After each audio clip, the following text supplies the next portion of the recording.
Quello che vi voglio dire è di questo segno sicuro, questa crisi che si vive per i giovani non c'è futuro.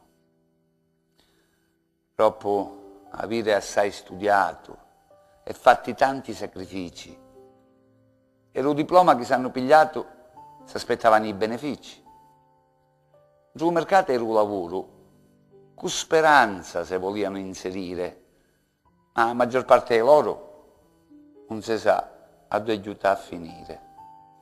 Che ne sta in menserie, tutto il giorno, soprattutto in suo paese, sempre passie, per chi l'ha pigliata brutta, alla bocca alla sigaretta, con la birra dentro la mano, stanno fermi alla piazzetta e lo tempo passa chiano.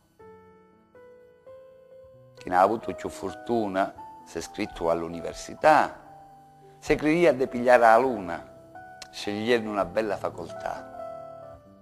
Forse chi so ancora un sanno che una fabbrica è disoccupati e ci passano un anno a rimanere parcheggiati.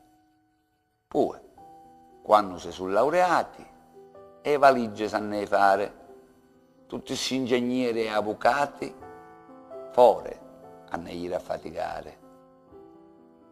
Al call center, una sistemazione può sperare di trovare chi ne reste, sempre tramite raccomandazione, e a de fa pure la festa. 40 anni sotto la cunnella, poi si sposano casurranni. Ma vi pare una cosa bella se alle figli ci fanno i nanni.